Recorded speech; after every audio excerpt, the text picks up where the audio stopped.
The top two teams, without a shadow of a doubt, are the Georgia Bulldogs, Michigan Wolverines.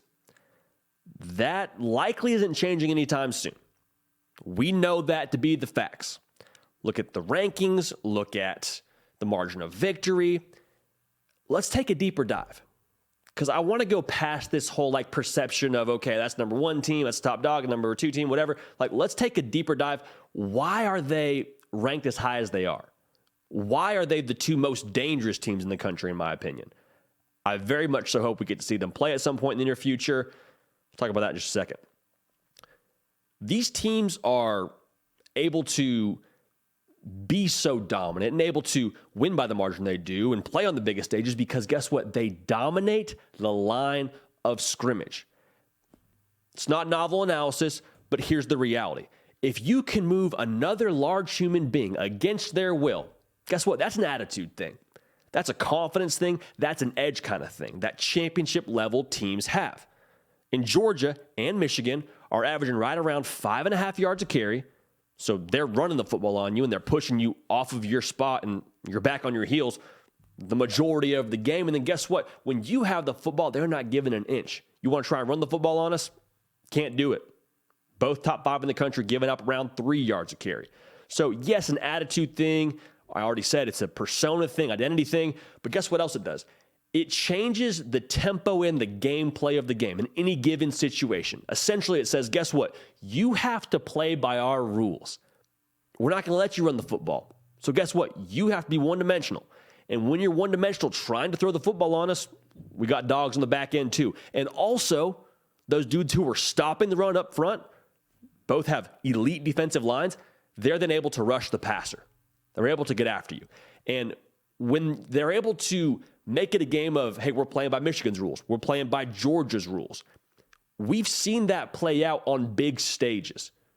Georgia against Tennessee is the perfect example. Kirby Smart said, we knew we had to play in the box. We said, we're going to have to make them play in the trenches with us.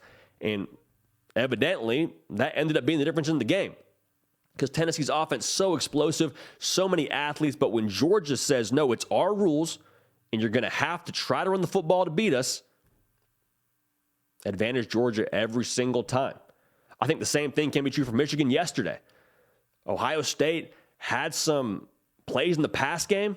C.J. Stroud, Marvin Harrison Jr., they got theirs a lot of the time. But guess what? When it came back down to the human beings on the offensive and defensive line, Michigan ended up asserting their will for the second year in a row. 7 yards a carry, over 200 yards. It's an edge, but also it allows you to take the ear out of the football as well. And Michigan didn't really do that yesterday, but just the fact that that's something they can do in the future continues to make them and Georgia a problem for everybody else across the college football landscape. This is the hard count. If you have not yet subscribed to the channel, we'd love to have y'all here. A lot of Georgia Bulldog Nation, a lot of the Michigan faithful. We've had y'all join the program recently. I would say upwards of 1,000, if not more, in the last week or so. So welcome. We're so glad you're here. If you haven't yet joined us, jump on in. The water's fine. Subscribe to the channel. Also, make sure you're following me on the social channels at JD Pickell on Twitter and Instagram, a great medium for us to have some interaction. What I was saying about Georgia and Michigan, why, they can change the tempo and that's important, but think about it this way. Whatever kind of style you want to fight, Georgia and Michigan can do that. Think about it yesterday with Ohio State and Michigan. I'll go back to that game. The narrative going into the game was if Michigan can't run the football, they're going to have issues. Well, clearly that was not the case. Eventually they did run the football, but in the first half they ran for 29 yards. We'll talk more about that in a second. But J.J. McCarthy took the game over, hit some explosive pass plays deep. I say it all the time. Deep pass plays like cockroaches. When you got one, there's usually 2 or 3 nearby, and they connected. And that was something that Ohio State wasn't able to stop. They weren't able to account for both the run and the pass. Like I said, they can beat you in multiple ways. Same for Georgia. They're averaging 200 yards on the ground, 300 yards through the air. Pick your poison, man. It's Baskin-Robbins, 31 flavors. However you want to do this, we can get down that way. And so if it's a track meet for Georgia and Michigan, whoever they end up drawing, I would imagine the college football playoff, you want to score 40? We can score 40 with you. We'll do it that way. Okay, well, your offense is really explosive and you have some people that we want to make sure stay off the field. That's fine. Like I already said, we run the football really effectively. We're just going to get first down after first down. 1, it's demoralizing. 2, your defense gets really tired. 3, your offense won't be able to impact the game. There's not a lot of teams in the country that have so much diversity within their offensive attack. That's special. Like I already said, that is a problem if you're lined up across from either program. Okay? Now, here's, I think, the most crucial thing when it comes to why these programs are obviously atop the college football landscape right now. Yes, you got quarterbacks that can cash in. Yes, you're stout on both sides of the line. Yes, you got special players in the backfield for both programs. Dajan Edwards, Kenny McIntosh for Georgia, and Milton for Georgia, and then Edwards and Corum, hopefully, when he gets healthy in the future for Michigan. These teams make it a part of their identity to own the second half. And it's kind of shocking. When you think about like putting a weight on your back, I talk about it with Michigan all the time. Same can be true for Georgia. First and second quarter, that weight gets on your back and you're like, hey, that's heavy, but I'm standing up. I'm standing up. How many times have you watched the ticker and seen a Georgia game or a Michigan game? It says halftime or it says end of the second, close to the end of the second quarter, maybe 3 minutes left, and you see, wow, that's actually a little closer than I thought it would be. Wow, Michigan's only up by 10. Wow, Georgia's only up by a score. Interesting. You say, maybe they're vulnerable. Maybe we can get them on a certain day. And then guess what happens? That weight you've been holding on your back the entire time starts to feel heavier and heavier. Your legs start to kind of give out, start to get shorter breath, and before you know it, that weight crumbles you, suffocates you. I mean, that's just the reality. That's what both these programs present to you. The data suggests just as much. In the second half, both Michigan and Georgia are in the top 5 in terms of points allowed. Michigan only giving up an average of 5 points in the second half. Georgia only giving an average of 7 points in the second half. Bottom line, they're turning the water off on you. When you get to that second half, they're going to adjust.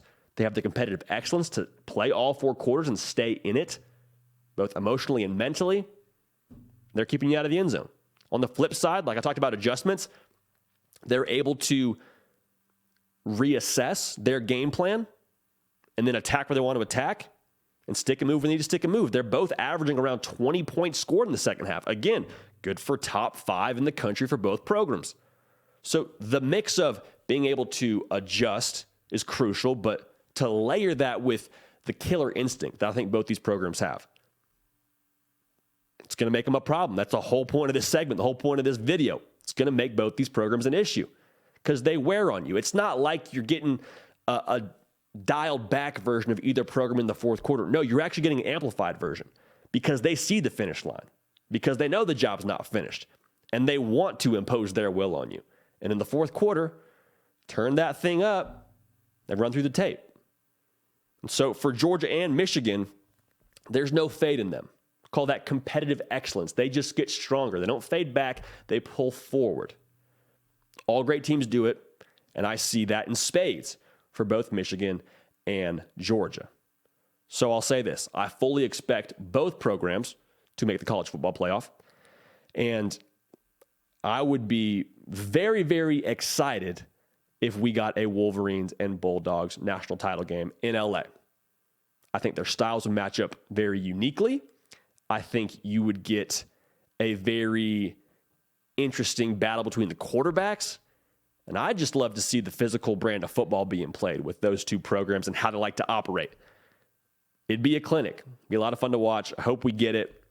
But that's the beauty of this whole thing. Get to watch it all play out. But as of right now, there is no question Michigan and Georgia are undoubtedly the two best programs siloed in the 2022 college football season. This has been The Hard Count. I'm J.D. Piquel, Jack Terry doing the heavy lifting. You can help drive this whole operation by subscribing to the program. Like I said, college football content every single day. We're live on Tuesdays. We're live on Thursdays, 2 Eastern, 1 Central. Come jump in here with us. We got the live chat going. We're answering questions. We're doing segments, predictions, game breakdowns, hypotheticals. We do it all. It's a good time. Come join us. We're going to keep the party rolling, and we will see y'all next time.